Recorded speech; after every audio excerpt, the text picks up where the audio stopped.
tous, bienvenue pour cette nouvelle conférence. Est-ce que tout le monde m'entend bien?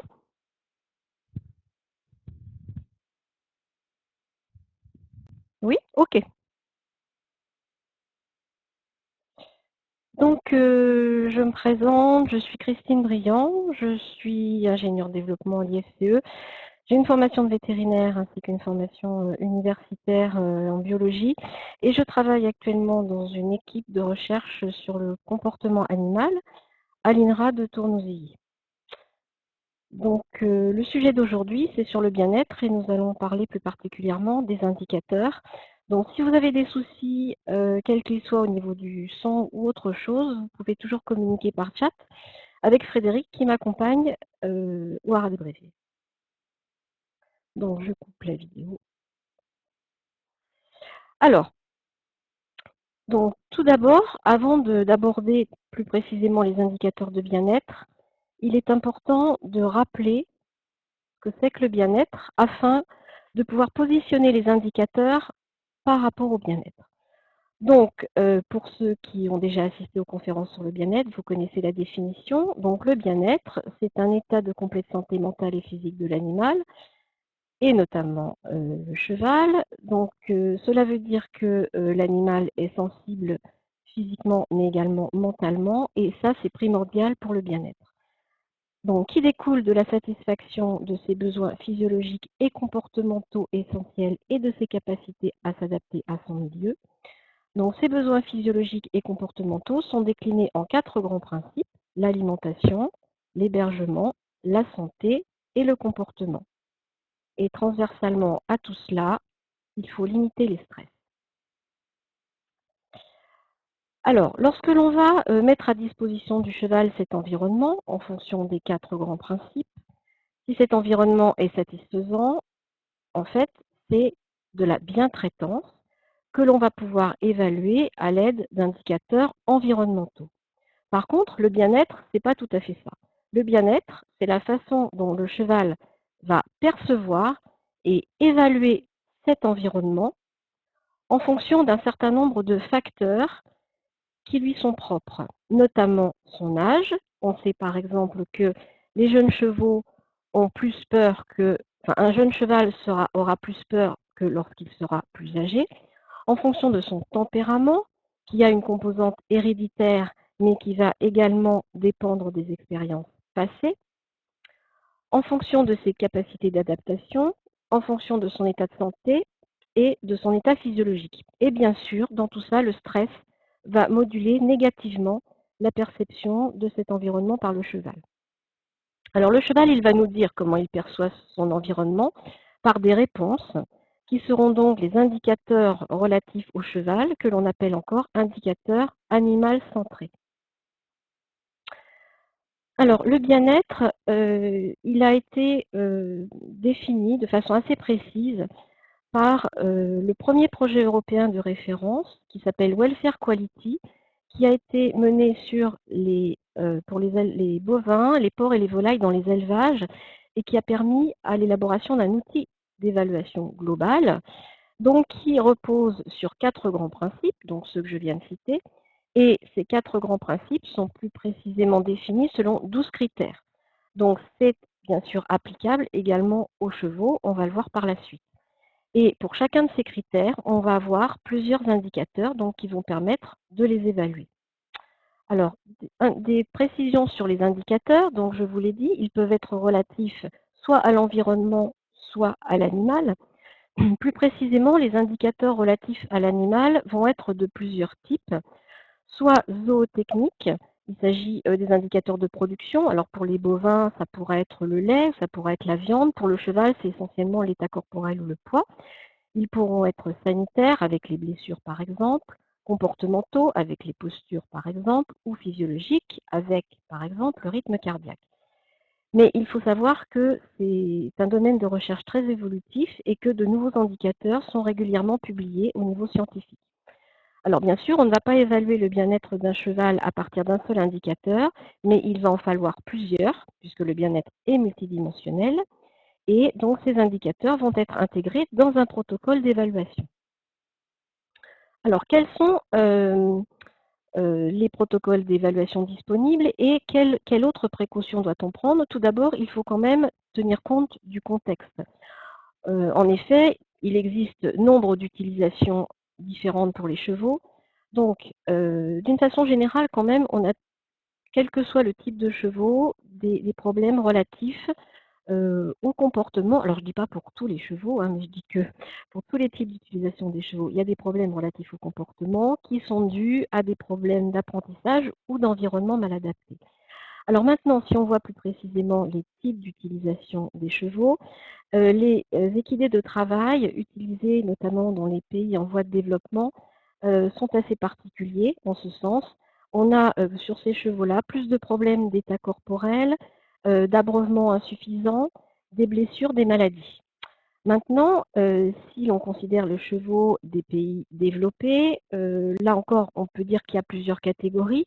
Bon, si on se tourne du côté du cheval de loisir, pour certains chevaux, on va avoir des problèmes d'état corporel, mais dans l'autre sens, plutôt des problèmes d'obésité liés à peut-être une adéquation pas idéale entre l'apport alimentaire et le travail. Pour les chevaux de compétition, de sport et d'enseignement, là, on peut avoir des problèmes d'alimentation dus à parfois un mauvais ratio entre les concentrés et le fourrage, donc trop de concentrés et pas assez de fourrage.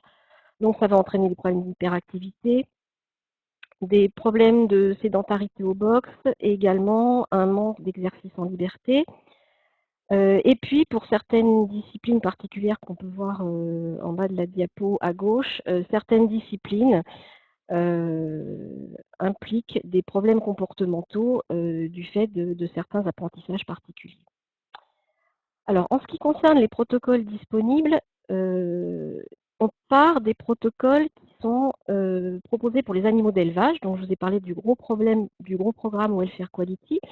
Et il y a eu un autre programme européen qui s'appelle AWIN, pour Animal Welfare Indicator, indicateur de bien-être animal, qui lui a concerné les espèces qui n'étaient pas concernées dans le premier, c'est-à-dire les ovins, les caprins, les dindons et les équidés.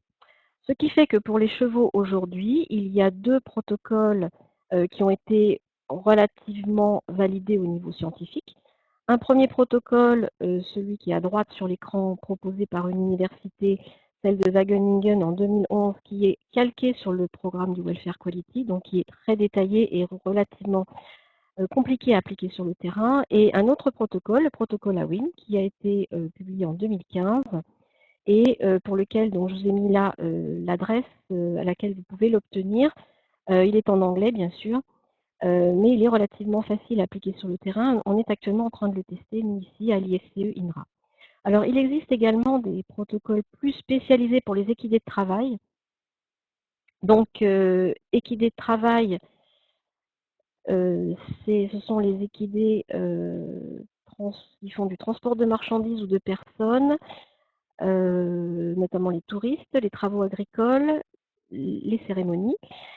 Et enfin, pour le cheval au travail, c'est-à-dire notre cheval monté, attelé, qui est travaillé à pied, là aujourd'hui, il n'y a pas de protocole qui intègre un ensemble d'indicateurs, mais néanmoins, on a déjà un certain nombre d'indicateurs et je vous proposerai au deuxième trimestre probablement une webconférence sur ce sujet-là.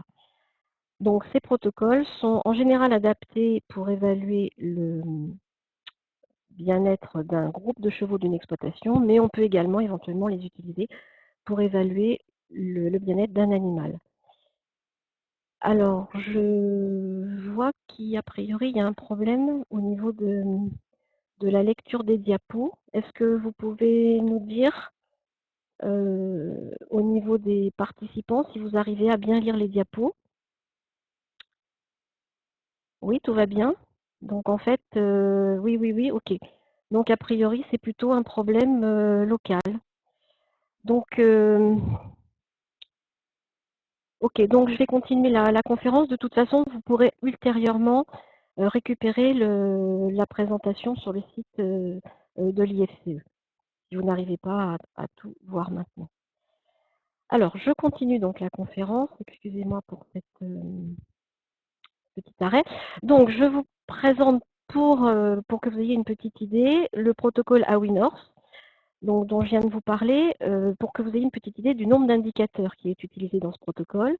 Donc, il a deux niveaux d'évaluation. Le niveau 1, donc, qui comporte 29 indicateurs, donc 20 relatifs à l'animal et 9 relatifs à l'environnement. Donc, vous voyez qu'on a quand même un nombre d'indicateurs assez significatif. Et donc, ce protocole est associé à une application disponible pour tablettes et mobiles, téléchargeable donc gratuitement sur Internet. Et on est en train de tester actuellement cette application, mais elle est en anglais.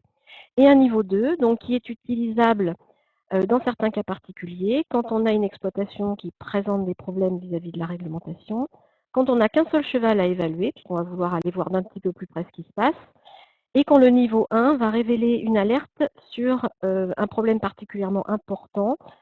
Donc, 4 types de problèmes: l'alimentation, l'abreuvement, la maladie ou la douleur. Donc maintenant, si vous voulez bien, on va passer à la revue de ces indicateurs qu'on peut utiliser. Donc aujourd'hui, je vous propose de travailler sur les deux premiers principes, l'alimentation et l'hébergement. Et dans 15 jours, on abordera les deux autres principes, la santé et le comportement. Donc, l'objectif, c'était que vous ayez une idée assez large de tous ces indicateurs. Donc, on aura à la fois des indicateurs utilisables sur le terrain par tout détenteur, uniquement par l'observation du cheval, et des indicateurs qui sont plus réservés à la recherche notamment. Donc, je vous le signalerai à ce moment-là. Alors, en ce qui concerne l'alimentation, le premier indicateur, c'est la note d'état corporel. Donc, la note d'état corporel, on va l'évaluer en estimant par palpation et examen visuel l'importance, la consistance et la forme de dépôt adipeux sous-cutané en différentes régions du corps du cheval, donc qui sont représentées sur le schéma en haut à gauche. Donc ces régions sont le long de l'encolure, le long du garrot, à l'arrière de l'épaule et au niveau des côtes, le long du sillon du dos et au niveau de l'attache de la queue. Et on va donc, en fonction de cela, pour chacune des régions, donner une note de 0 à 5. Donc 0, c'est pas de gras du tout, même pas assez de gras, et 5, c'est beaucoup de gras. Et on va ensuite faire la moyenne des notes des différentes régions, et on aura une note finale qui sera donc la moyenne de ces différentes notes-là. Alors, une note d'état corporel optimale, c'est 3.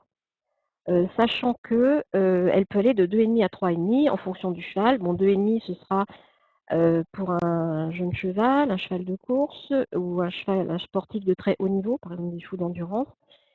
Et une note de 3,5 pour un cheval de loisir, voire pour certains chevaux de sport. Alors, vous avez toutes les précisions pour établir cette NEC sur une fiche Wikipédia. Donc, je vous ai mis les références en bas de la diapo, accessible donc sur le site de l'IFCE, dans la rubrique connaissances. Et il existe également depuis peu, toujours dans cette rubrique connaissances, un outil de simulation utilisable à partir de tablettes mobiles ou ordinateurs pour déterminer cette note d'état corporel.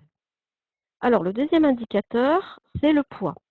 Donc, le poids, on peut bien sûr l'estimer par la pesée directe, et on peut également l'estimer avec une formule qu'on appelle barymétrique, donc qui va utiliser la hauteur au garrot du cheval, donc on va mesurer avec une toise, et le périmètre thoracique avec un mètre type mètre de couturière. Et donc, il y a différentes formules pour les différents types de chevaux. Donc, par exemple, pour un cheval de selle, entre 1 mètre et 1,80 m, parce qu'en fait, sinon, quand c'est plus petit ou plus grand, la formule est moins précise. Et donc, cette formule, c'est 4,3 le périmètre thoracique, plus 3 fois la hauteur au garrot, moins 785. Et on obtient le poids à 25 kg près. Alors, il existe d'autres formules pour les poulinières, les chevaux de trait, les poneys et les poulains en croissance. Et là encore, vous pouvez trouver donc toutes ces précisions sur la fiche Wikipédia correspondante. Et il existe également, donc dans la rubrique connaissances, un outil de simulation qui vous permet d'évaluer le poids de votre cheval, donc en fonction de ces deux valeurs. Alors, il existe également d'autres indicateurs, mais qui sont sont pas présents dans les protocoles d'évaluation utilisables sur le terrain, mais qui sont néanmoins utiles, donc que je vous cite. Alors, c'est la disponibilité des fourrages. Donc, par fourrage, on entend foin ou herbe, là, et non pas la paille. Donc, il s'agira donc de la quantité journalière consommée par le cheval. C'est en moyenne 2% de son poids en matière sèche, qui représente 12,5 kg de foin pour un cheval de 500 kg, donc qui ne consomme que du foin et pas de concentré. Il y a également le temps d'alimentation. Il faudrait que le cheval ne soit pas plus de 6 heures sans manger par 24 heures.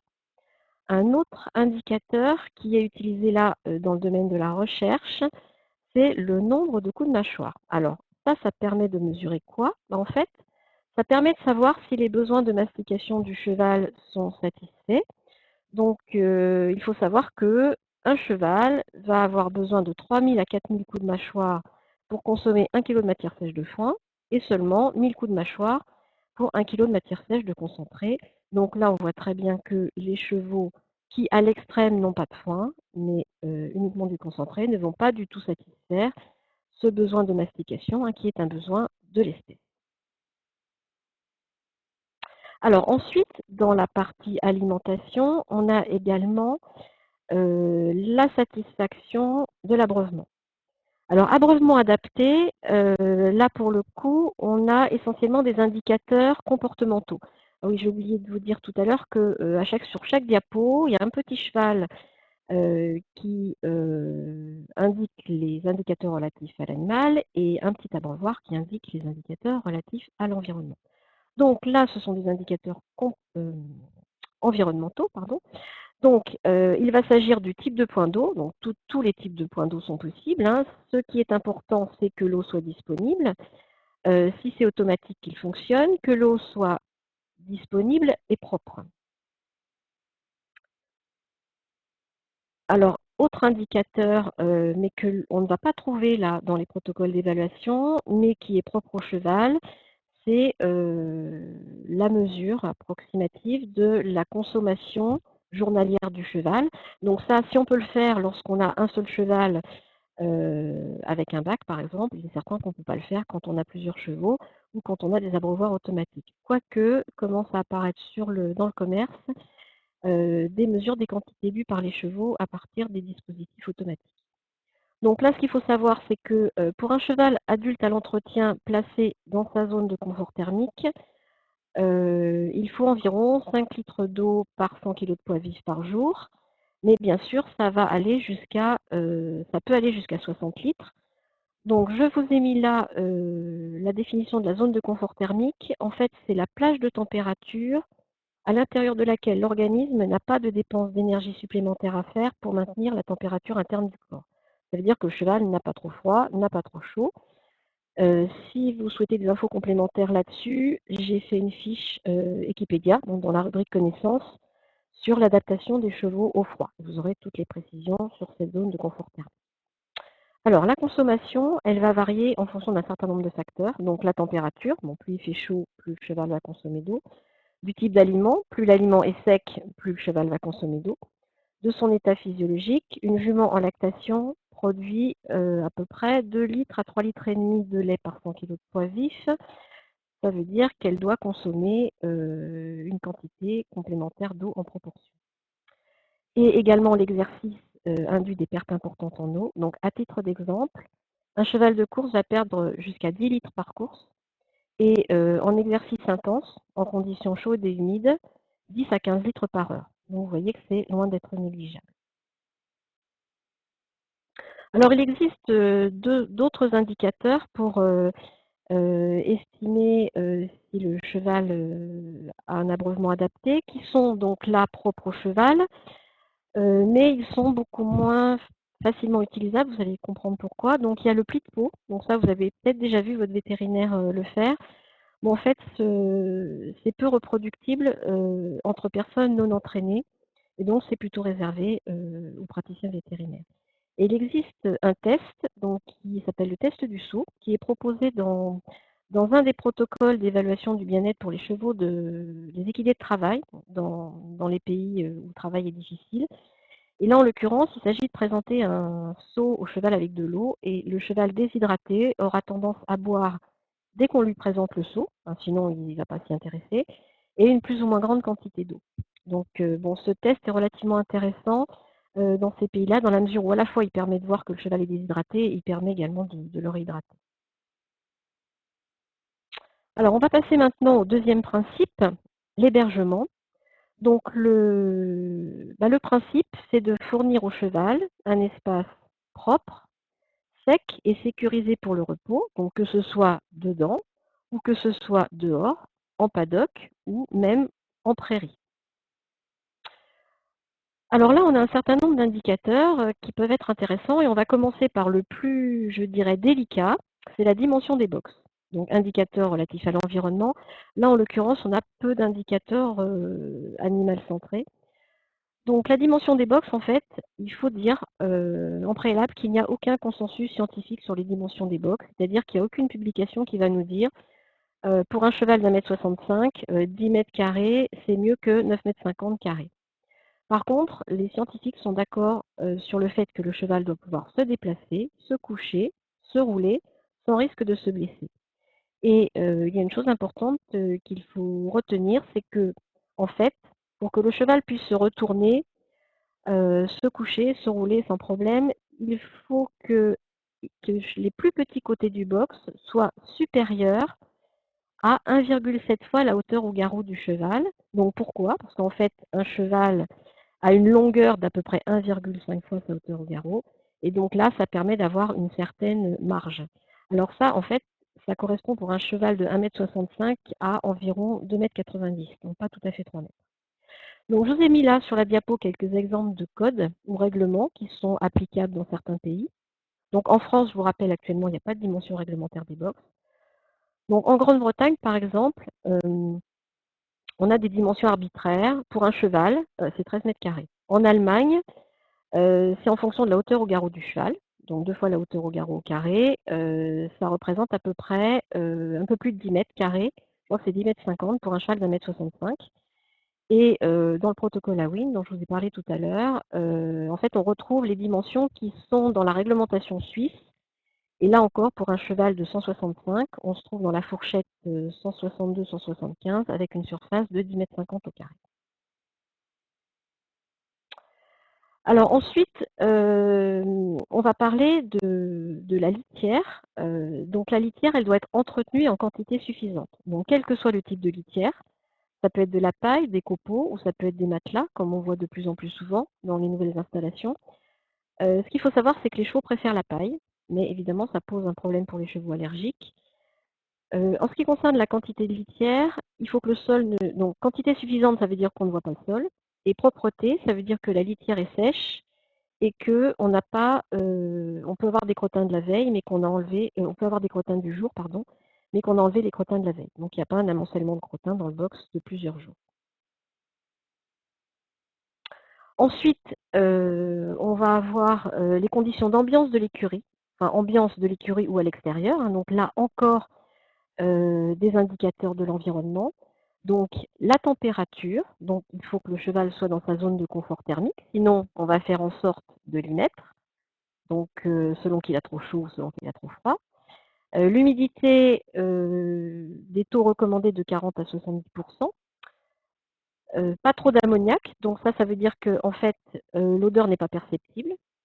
Un éclairage satisfaisant, tout d'abord, pas de maintien des chevaux permanent ni à l'obscurité ni à la lumière, donc il faut respecter un rythme jour-nuit, complété éventuellement par un éclairage artificiel, et une ventilation suffisante avec notamment pas trop de poussière, et ça se voit par le fait qu'il n'y a pas d'altération de la visibilité dans le bâtiment. Alors, quand je vous ai dit tout à l'heure, il y a peu d'indicateurs sur l'animal, il y en a quand même. Ce sont les signes de stress thermique, donc savoir si le cheval a trop chaud ou trop froid. Donc, les signes de stress au chaud, c'est une augmentation de la fréquence respiratoire, c'est-à-dire que le cheval va respirer plus vite, des naseaux dilatés. Donc, si on voit le cheval respirer par les naseaux, effectivement, c'est qu'il y a augmentation de la fréquence respiratoire. Une transpiration très importante, des dodelinnements de la tête et de l'apathie. Et si on a au moins 3 symptômes parmi ceux-là, on peut estimer qu'on a un stress au chaud. Et le stress au froid, c'est un petit peu l'inverse. Diminution de la fréquence respiratoire, le cheval frissonne, et quand on a des chevaux en groupe, on peut les trouver blottis. De même, si on a ces 3 symptômes réunis, on peut estimer que le cheval présente un stress au froid. Alors ensuite, le dernier critère dont on va parler aujourd'hui, c'est la facilité de mouvement. Donc là, en fait, les protocoles, ils vont considérer la durée moyenne quotidienne de sortie. Donc, c'est pas forcément tous les jours, mais ça peut être réparti sur plusieurs jours, voire par exemple sur une semaine. Donc, en général, ces protocoles considèrent à la fois la sortie en liberté et le travail, pour les chevaux qui travaillent. Mais bien entendu, comme je vous l'ai dit lors de ma précédente conférence, la sortie en liberté est recommandée pour tous les chevaux, au minimum 2 heures par jour. Alors, on a également des outils qui correspondent à des indicateurs animal centrés. Donc, ils étaient jusqu'à présent utilisés au niveau de la recherche. Donc, il s'agit d'accéléromètres qui vont mesurer les mouvements du cheval, des podomètres qui vont mesurer le nombre de pas et des GPS qui vont indiquer la localisation.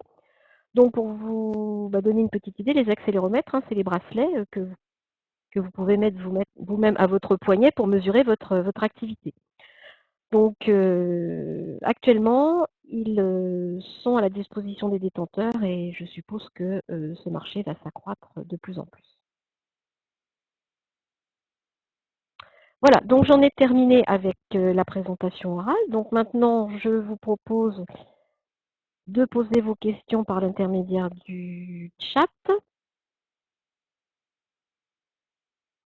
Donc, en attendant que les questions arrivent, donc si vous voulez en savoir plus, donc comme je vous l'ai dit, il y a toutes les fiches Wikipédia, donc il en existe un certain nombre en complément de cette présentation, donc ils sont indiqués dans en bas des diapos. Bon, il y a également le livre et le guide sur l'éthologie chez le cheval et notre blog comportement et bien-être que nous tenons avec avec ma collègue, donc sur lequel nous mettons régulièrement des articles scientifiques, enfin des flashs sur des articles scientifiques qui nous ont intéressés et qui sont tout à fait accessibles au public. Et également la journée sur l'éthologie qui aura lieu le 18 mai à Saumur. Mais on vous en reparlera. Alors, je vais aborder maintenant les questions. Question 1. Comment calcule-t-on les coups de mâchoire? En fait, alors on ne les calcule pas du tout, hein. Il s'agit de recherche scientifique, donc avec les observations, le type d'observation qui est utilisé dans la recherche scientifique, donc de plus en plus on utilise les vidéos, mais bien sûr on peut utiliser aussi des observations continues ou des observations par scan. Alors, est-il possible d'avoir les références pour les travaux sur le nombre de coups de mâchoire? Oui, alors là je vous propose d'envoyer un mail, de m'envoyer un mail. Vous avez donc mon adresse mail sur la première page de la diapo.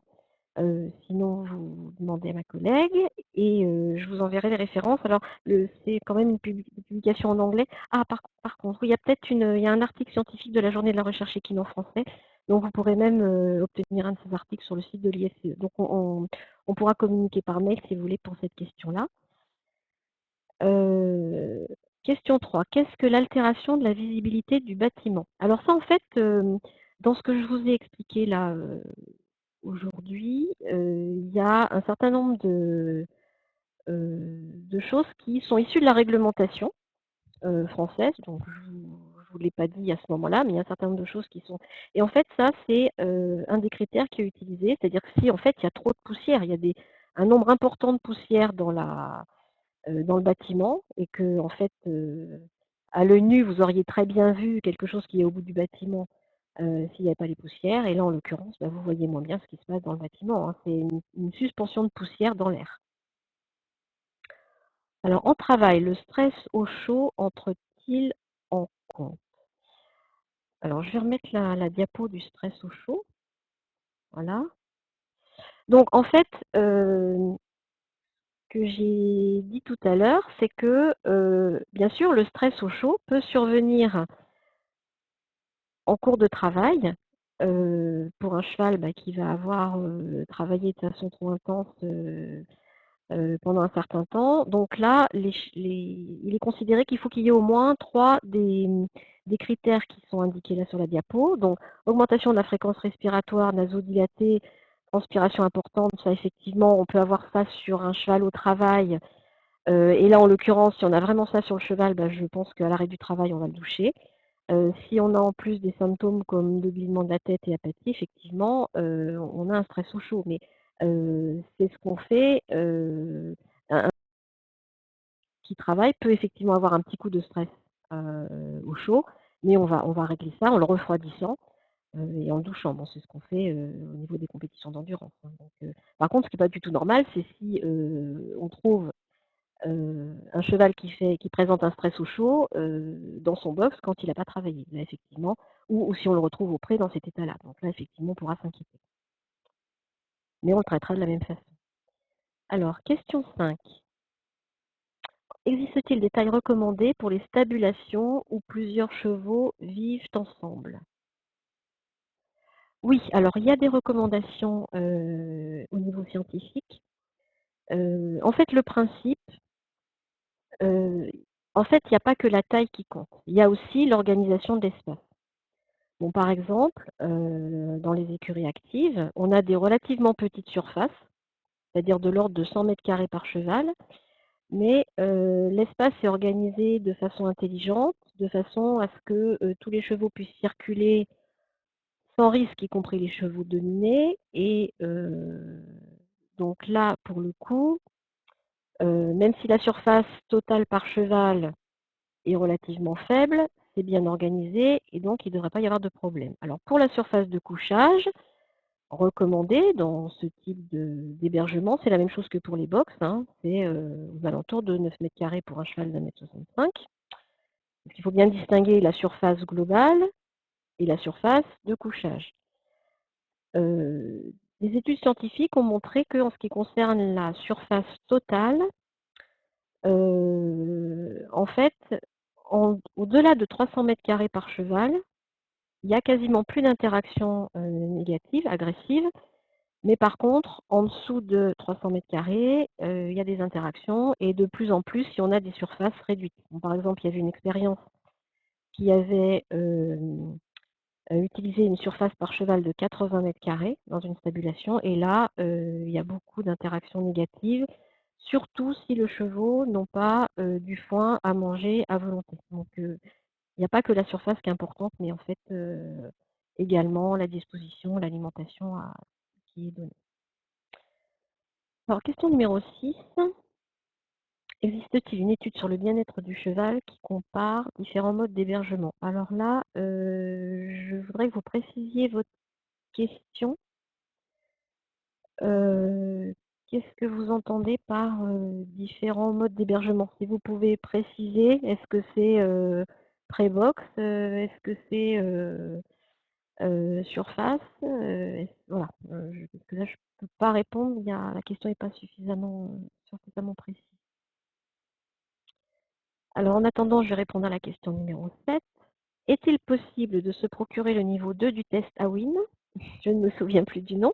Oui, alors tout à fait. Donc là, en l'occurrence, vous allez sur à l'adresse à laquelle vous pouvez vous procurer le protocole complet, hein, qui doit faire 80 pages. Bon, par contre, il est en anglais. Mais bon, comme je vous l'ai dit, on est, nous, actuellement en train de tester ce protocole. Parce que bon, il y a un certain nombre de choses, peut-être, bon déjà il faut le traduire et ensuite, peut-être il y a un certain nombre de choses qu'on va modifier, qu'on va rajouter avec les concepteurs et donc bon pour l'instant il est en anglais. Mais vous pouvez vous le procurer donc à l'adresse, vous tapez tout simplement AWIN Horse, hein, sur internet et vous pourrez le trouver ou à l'adresse que je vous ai indiquée. Alors question numéro 8. En termes de confort, si 2 chevaux de 1,80 m se partagent un box d'environ 21 mètres carrés, est-ce suffisant, sachant qu'ils n'y sont que lors de grands froids ou de grandes chaleurs? Alors, bon, oui, en fait, enfin, je pense qu'on ne peut pas dire oui ou non à 1 m² près. Bon, 21 m², ça fait à peu près 10,50 m² par cheval. Donc globalement, on est à peu près dans les recommandations. Mais comme je vous l'ai dit, hein, il n'y a pas de consensus scientifique sur la taille des box. Là, c'est clair qu'avec cette taille de box-là, a priori, sauf s'il y a un côté du box qui est très petit, ils doivent pouvoir bouger. Bon, par contre, ce qui est hyper important, c'est que c'est la relation qu'ont ces deux chevaux. Il est certain que si ils s'entendent très bien, ils sont ensemble régulièrement, normalement, il ne devrait pas y avoir de problème. Il ne faut surtout pas qu'il y ait de compétition entre eux. Donc, ça veut dire pas de compétition du fait de l'alimentation, donc quasiment du foin à volonté, quasiment suffisamment d'exercice. Voilà, il ne faut pas qu'il y ait ni de compétition, ni d'hyperactivité qui risquerait d'engendrer des interactions agressives entre les deux chevaux. Question numéro 9. Vous indiquez que le stress au froid, à l'inverse du stress au chaud, entraîne une baisse de la fréquence respiratoire. Hein. Ce n'est pas cardiaque, c'est respiratoire. Mais c'est aussi associé à une baisse de la fréquence cardiaque, vous avez tout à fait raison. L'organisme ne nécessite pas une diffusion plus importante du flux sanguin dans les tissus éloignés et donc une augmentation de la fréquence cardiaque. Non, en fait, quand il y a un stress au froid, quand vous avez froid, en fait, vous avez le bout des doigts, les extrémités qui deviennent, le bout des pieds aussi qui deviennent blancs, ça veut dire qu'il y a moins de circulation sanguine. En fait, pour protéger l'organisme et pour protéger les deux organes capitaux, le cerveau et le cœur, le sang reflue à l'intérieur de l'organisme. Et donc, du coup, il n'est plus distribué aux extrémités. Et c'est grâce à cela notamment que les pieds des chevaux ne gèlent pas dans la neige, puisque leur température baisse de façon importante au niveau des extrémités. Alors, 19 ah oui, complément de la question 6, box, prêt avec abri, paddock paradise. Alors, donc pour répondre à cette question-là, en fait, il y a énormément de facteurs qui entrent en compte. Bon, d'une façon générale, le cheval, à l'origine, il est fait pour marcher et manger pendant 16 heures par jour, donc dans des étendues non closes. Donc un cheval sauvage, il parcourra une moyenne de 20 km. Un cheval domestique, s'il a la distance, il parcourra une distance en moyenne 10 km. S'il a donc une zone non close, hein, plusieurs dizaines d'hectares à sa disposition. Et donc, ça, ce sont des comportements, des besoins comportementaux. Ça fait partie du répertoire comportemental. Donc, si le cheval ne peut pas exprimer ce répertoire comportemental, bon, ça implique un stress. Bon, bien sûr, nous, nos chevaux, qu'on met au box, ils sont habitués. Donc, il faut prendre tout ça en considération, hein, parce que, bon, j'ai déjà expliqué, si on a un cheval qui a vécu toute sa vie en box, si vous le mettez dans un grand pré de 10 hectares, c'est sûr qu'il risque d'être stressé. Donc, d'une façon générale, voilà, le pré avec les congénères, avec l'alimentation à volonté, c'est mieux que le box. Mais bien évidemment, bien sûr avec abri, hein, et la réglementation prévoit qu'il faille un abri pour les conditions extrêmes. Mais bien évidemment, ça va dépendre du cheval. Un cheval qui a toujours été habitué au box, il sera certainement pas bien au pré tout de suite. Et le paddock paradise, ou écuries actives, hein, bon, il y a des petites nuances entre les deux. Là, en fait, on n'a pas encore suffisamment de recul sur ces systèmes-là pour dire, il y en a encore très peu qui sont installés en France et il y a très peu d'études qui ont été faites au niveau scientifique. Nous, on a bien l'intention de faire des observations sur ces types de systèmes, et pour l'instant, il y en a peu. Donc, voilà, ce qui est bien, c'est que les chevaux peuvent marcher, les chevaux sont en groupe. Par contre, je vous l'ai dit tout à l'heure, les surfaces sont relativement réduites. Donc, effectivement, tout va dépendre de l'organisation du système. Et donc là, pour l'instant, voilà, on a encore trop peu de recul pour dire c'est mieux. Question numéro 10. Pour l'abreuvement des chevaux en hiver, j'ai un grand bac d'eau avec un élément chauffant qui maintient l'eau non gelée, mais en surface, l'eau gèle, croûte de glace. Et il y a juste un trou, les chevaux boivent. Est-ce un problème au niveau bien-être, sachant qu'ils semblent boire normalement? Ah non, c'est pas du tout un problème. Même si vous n'aviez pas de... C'est très bien d'avoir un système effectivement chauffant, parce qu'il a été montré que les chevaux préfèrent boire de l'eau tiède à de l'eau très froide. Donc là, pour le coup, c'est très bien. Par contre, les chevaux, ils savent casser la glace, ils sont tout à fait capables de boire dans un petit trou. Bon, par contre, il faut bien surveiller que sous le petit trou, il y ait suffisamment d'eau. Évidemment, si en dessous on a de l'eau toute croupie, ça ne va pas aller. Il faut quand même être prudent avec les poulains. Voilà, c'est-à-dire que si on a un poulain qui a toujours vécu avec des adultes et qui momentanément, ou des poulains qui sont ensemble, qui ont toujours vécu avec des adultes, qui se retrouvent ensemble dans un pré ou tout seul dans un box avec un abreuvoir où l'eau est gelée, là pour le coup, ils ne sauront peut-être pas casser la glace et on risque d'avoir des problèmes. Mais sinon, pour les adultes habitués, il n'y a absolument aucun problème. J'ai souvent entendu dire qu'un cheval qui tremble n'a plus froid car le tremblement du muscle sert au réchauffement. Est-ce juste? Alors, en partie, oui, et en partie, non. En fait, alors, donc vous retrouverez dans la fiche Wikipédia que j'ai faite sur l'adaptation des chevaux au froid, les différents modes d'adaptation du cheval au froid, et effectivement, le tremblement en est un. Donc le tremblement, en fait, ça va actionner les muscles paussiers, donc ça va engendrer une activité musculaire qui va activer la circulation sanguine et donc qui va réchauffer le cheval. Mais si le cheval a froid, si le cheval tremble, pardon, c'est qu'il a froid.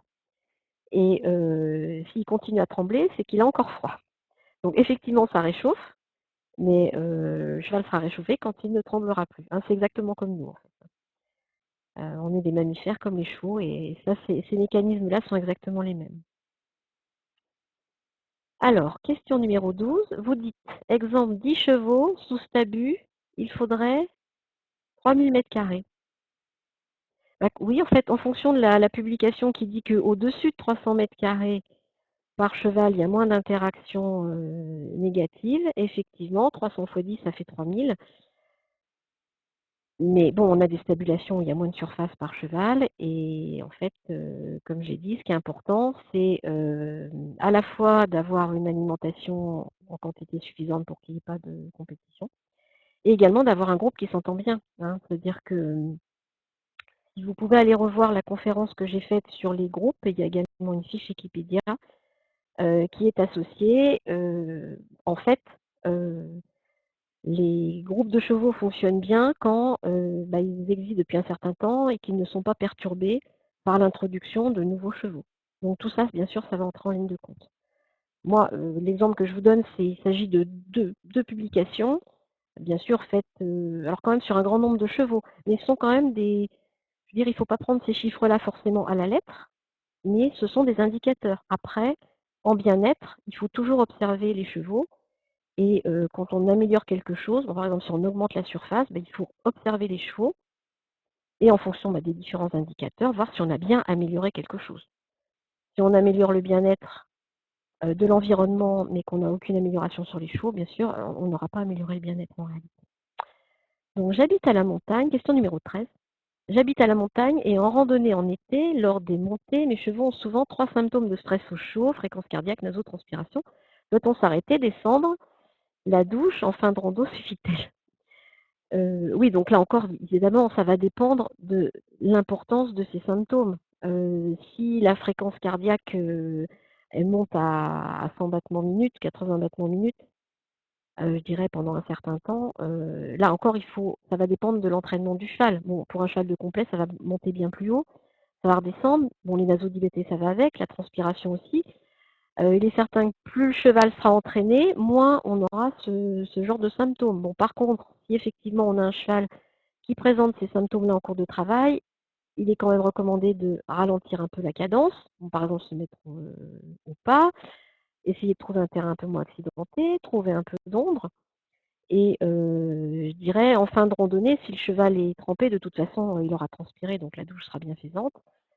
Mais si vous avez un cheval vraiment qui présente ces symptômes-là de façon très importante en rando, bon, en général, quand il présente un stress au chaud, en plus, ils vont ralentir, voire même s'arrêter, écarter les membres, le vrai stress au chaud, hein, qui est très grave, mettre la tête en bas. Donc là, il faut vraiment arroser le cheval. Hein. Donc là, il n'y a pas 50 choses à faire. Il faut, si on a que ça, on vide la gourde sur le cheval. Mais, bon, il faut éviter d'arriver et prévoir ces trajets de façon à éviter d'arriver à des conditions extrêmes. Mais bon, un peu de transpiration et un cœur augmente un peu au rythme. Non, bien sûr, c'est lié à l'exercice. Alors, question 14. De quelle réglementation parlez-vous? Code rural, point d'interrogation. Oui, en fait, je parle de la réglementation globale sur le bien-être du cheval. Donc là, il y a eu un article qui est paru dans Equidé. Bon, en fait, la réglementation sur la, enfin, bien-être ou protection des chevaux, c'est essentiellement effectivement le code rural d'une façon générale pour tous les chevaux. Un arrêté de 82 qui a été modifié en 2000 qui concerne tous les détenteurs de chevaux et le code des sports pour les chevaux qui sont dans les établissements équestres. Donc voilà, il s'agit de l'ensemble de ces textes-là, à savoir qu'il est prévu de paraître courant à la fin du mois de mars. C'est un livre sur le bien-être des chevaux. Et donc toutes ces choses-là, et notamment une étude assez détaillée de la réglementation française, y sont. Mais vous avez déjà actuellement un petit article sur, dans Equidé qui vous reprend les principaux points de cette réglementation française. Question numéro 15. Existe-t-il une étude sur le bien-être qui compare différents modes d'émergement, box, sans paddock paradise? Alors, je ne comprends pas bien la question. Box, etc., sans paddock paradise.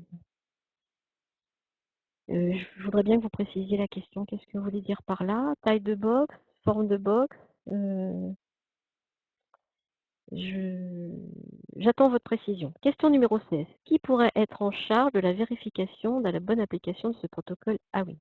Ah, alors là, le protocole AWIN, en fait, il est...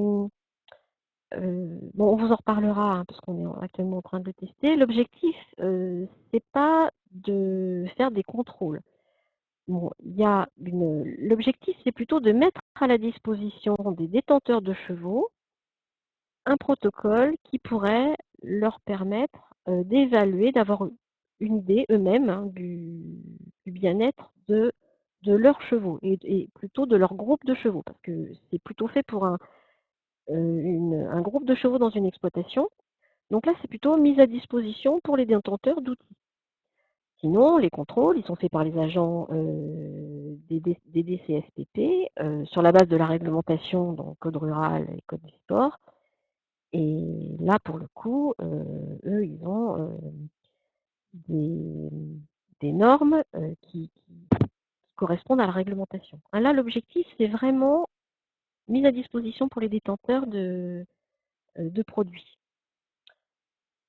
Alors, question numéro 17. Par période de froid, faut-il mettre une couverture à un cheval au pré? Alors là encore, ça va dépendre de plein de choses. Donc là, je ne peux pas répondre à la question par oui ou non. Ça va dépendre, d'une part, est-ce que le cheval est tondu ou pas? Ça va dépendre, est-ce que le cheval est resté au pré pendant toute la descente des températures? Est-ce qu'il est au pré tout le temps et qu'il va donc s'adapter progressivement à la baisse de température? Et là, pour un cheval, donc la zone de confort thermique, hein, c'est dans nos pays tempérés, c'est à peu près 5, plus 5, plus 25. Mais si le cheval, s'il y a une baisse des températures et que le cheval était dehors et qu'il a le poil long pendant cette baisse de température, il n'y a aucun problème. Si le cheval est en bonne santé, s'il a un état corporel satisfaisant, s'il a à manger à volonté, ce n'est pas nécessaire de lui mettre une couverture. Jusqu'à des températures pouvant aller, comme on a eu récemment, de moins 8, moins 10 degrés. S'il est en très bon état, il n'y en a pas besoin. Par contre, si c'est un cheval qui sort du box au pré, qu'en plus il est tondu, là, effectivement, très probablement, il y a des études qui ont montré que pour les chevaux non tondus, donc pour les chevaux tondus, pardon, qui sont donc dans les pays dans les pays tempérés, hein, comme le nôtre, à partir de 6 degrés, ils commencent à frissonner. Donc ça veut dire que, en gros, en dessous de 5-6 degrés, pour un cheval non tondu, même au box, il faut mettre une couverture. Donc là encore, c'est le cheval qui vous dira ce qu'il en est, hein, s'il est bien, s'il ne frissonne pas, c'est pas la peine de mettre une couverture. Il dit jusqu'à moins 10 degrés, si le poil est long, s'il y a du foin à volonté, Si le cheval est en bonne santé, si c'est pas un poulain, si c'est pas un vieux cheval, c'est pas forcément nécessaire. Question numéro... Ah voilà, précision sur la question 15. Le bien-être peut-il être différent en fonction de l'hébergement? Existe-t-il une étude comparative à votre avis? Mais alors là, c'est toujours pareil, je ne sais pas ce que vous voulez dire par hébergement. Donc j'ai encore un peu de mal à répondre à la question. Il y a plein d'études qui vont comparer le bien-être des chevaux au box, le bien-être en fonction qu'ils ont d'exercice, qu'ils n'ont pas d'exercice, qu'ils font que travailler ou qu'ils associent travail et exercice en liberté, selon qu'ils ont du choix à volonté ou pas. Donc, bon, ça, vous pourrez le retrouver dans mes autres conférences. Bon, si on prend le cheval au box qui travaille et qui n'a pas d'exercice en liberté et celui qui a en plus de l'exercice en liberté quotidiennement, bon, bah, c'est certain que celui qui a de l'exercice quotidien, il aura moins de signes de stress, il travaillera mieux, il sera plus motivé, plus sécuritaire pour son cavalier. Alors, je ne sais pas si c'est ça que vous vouliez dire. Hébergement en box, etc. Voilà, je ne sais pas si j'ai répondu à la question, mais je pense que pour cette question-là, je vous propose d'aller retrouver mes précédentes conférences et là, vous trouverez plein d'informations bah, selon ce que je vous ai dit, hein, le temps passé dans le box, les sorties en liberté, le fait qu'il y ait des congénères ou pas, qu'il puisse avoir des contacts ou pas avec les congénères. Voilà. À partir, question numéro 18, à partir de quelle température interne un cheval au pré est-il considéré en hypothermie? Ah bah, alors ça, c'est une question purement vétérinaire. En fait, l'hypothermie, c'est que le cheval soit au pré ou au box, hein, c'est la même chose. Hein. La température normale d'un cheval, c'est aux alentours de 37,5.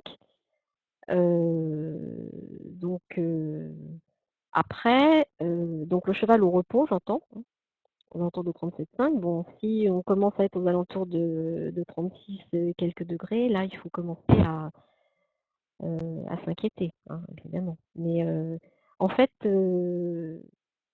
dans les publications, une différence de température de l'ordre de moins 1 degré, ça signe déjà en fait, ou de plus 1 degré, enfin, voilà, pour stress au chaud ou stress au froid, ça signe déjà un début de problème. Donc, où que soit le cheval, hein, si on a un cheval qui est, mettons, en dessous de 36, entre 36, à peu partir de 36,5, il faut commencer à poser la question pourquoi sa température a baissé. Voilà, il n'y a plus de questions. Donc, on va conclure. Donc tout d'abord, je vous remercie beaucoup pour toutes ces questions que vous avez posées, pour cette quasi-heure que nous avons passée ensemble. Donc je vais vous présenter donc les prochains sujets des webconférences. Donc la deuxième conférence sur les indicateurs de bien-être où on abordera la santé et le comportement, donc c'est dans 2 semaines exactement, le 9 mars. Ensuite, ma collègue Marianne vous présentera la deuxième partie des principes de l'apprentissage avec les conditionnements opérants et les renforcements le 30 mars. Les stéréotypes, et moi je reprendrai un cycle de 2 conférences sur les stéréotypies. Donc là encore, c'est un gros sujet, donc on n'aura pas trop de conférences pour l'aborder de façon suffisante. Donc le 6 avril et le 13 avril, donc 2 webconférences séparées là seulement d'une semaine. Voilà, bah, je vous remercie beaucoup pour cette heure passée avec vous. Si vous avez de nouvelles questions, bah, vous pouvez les poser par mail. Vous avez là à l'écran la fiche qui va vous permettre de télécharger le document que je vous ai présenté. Vous pourrez également, dans quelques jours, retrouver la conférence enregistrée et le PDF sur le site connaissance de l'ISCE. Voilà, je vous remercie. Bah, j'espère que je vous retrouverai lors de la prochaine conférence dans 15 jours. Et ben, je vous souhaite à tous une bonne soirée. À bientôt.